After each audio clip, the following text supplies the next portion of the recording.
Picture it. There I was on a keynote stage in a hotel ballroom, kind of like this. But picture the room about 10 times bigger, and 1,000 people are sitting in rows. Now, I had done this for about 20 years up till then, but this speech was different.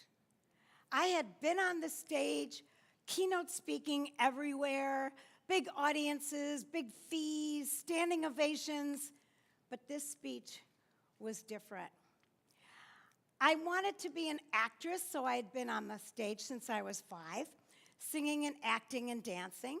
I had majored in drama in college, and then I went to London, England to go to drama school.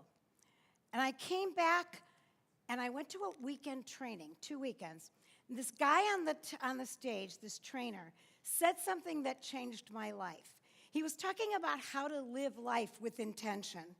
And he said, live your life as if your life depended on it, because it does. Wow, that was it for me. I never wanted to be any other part on stage. I never went out for another play. I wanted to be a teacher, not an actor. I wanted to be like him. And so, with intention, I went to the best teachers' college in the country at Columbia University, Teachers College. Looked great on the resume, right?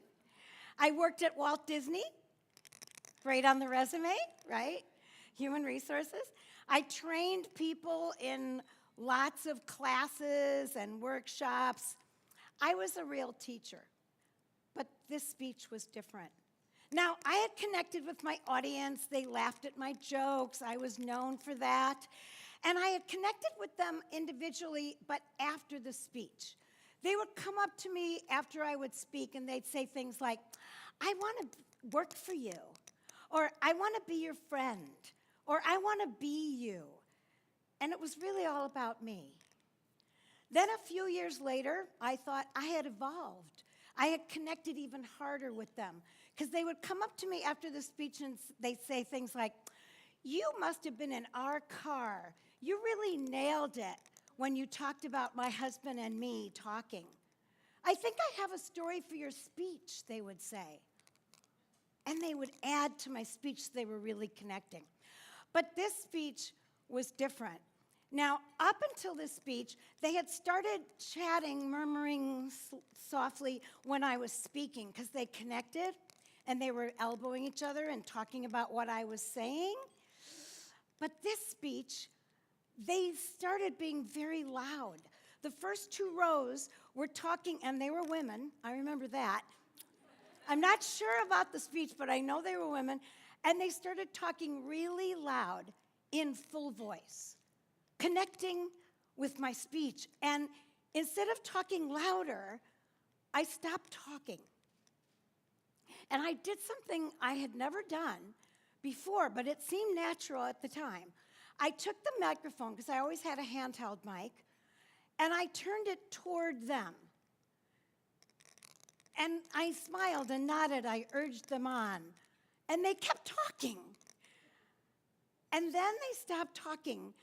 And the real momentous part that chokes me up is that I realized I was giving them the voice. I wanted to actually be down there. I didn't want to be up here. I wanted to be down there. I wanted to know what they were saying. I wanted to see how they expressed themselves, and I wanted to help them express themselves better. That was so weird for me. Then, around the same time, something else happened that kind of fit right in. Now, I was coaching my women business owner friends in their speeches. We would write the speech. I called it mentoring, and I didn't charge them any money, because I had fallen into the girl trap of thinking that just because you love something and you're so good at it and it comes so easily, why would you charge money for it? See, men seem to have figured this out better than we. They know that money is simply an indication of value in the marketplace. And I was coaching this woman, and after the speech, she said something that changed my life. She said 7 words. She said, Meme, I would have paid you for this. I said, what? And then I realized, duh, money isn't, she said, Meme. She said, I didn't want to do this speech. I hate speaking. She was the business owner of the year for her city. She said, you gave me a laugh at the beginning, a tear at the end. I get to thank everyone. I can't wait to do this speech. And that's when I switched. I started charging my friends. It's really hard to say, much less it was really hard to do. But I switched. I wasn't doing all these keynotes anymore. I was coaching. I wanted to help people find their voice. I coach keynoters and TED Talk speakers and corporate speakers and entrepreneurs who want to answer the question, what do you do? And they have to talk for 10 minutes about it. And my biggest thrill comes when a client is sitting on my couch and I read back the notes from what she has said, and she lights up and she goes, did I say that? They always have this expression, did I say that? And I go, yeah, you did. And she said, that was good, right? And I say, yes. And then she grows a little taller in my eyes, and I get goosebumps. So, and I had to learn two more things in this coaching thing. First of all, I have to get very clear about what I want. When you're presenting your business, your products or services, you need to be very clear about what you want so that so that you're the solution to their problems. I always say lead with their need. That's good, right? Lead with their need, and then they come up to you afterwards and say the magic 5 words. I think I need you. That's what you want. So be very clear. Number 2, I learned have limitations, and boundaries. This was hard. This took years. I do business my way now.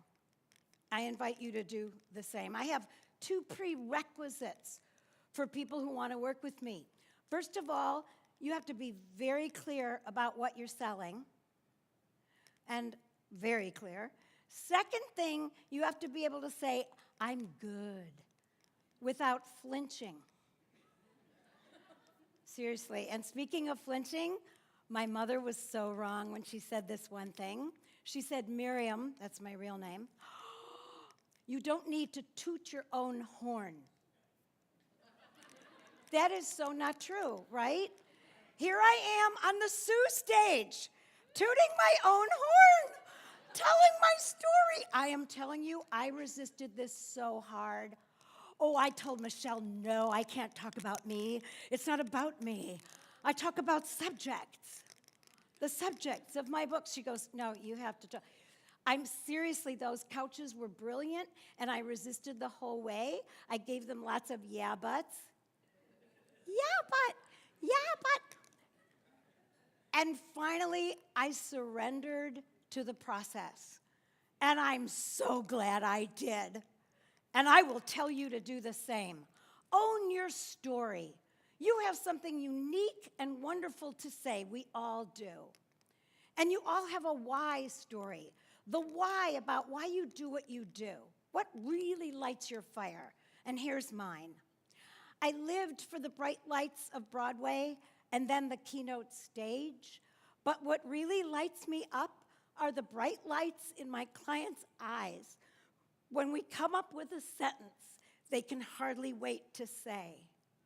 Yes, it chokes me up every time I say it. And it moves me, and it should, because these are happy tears.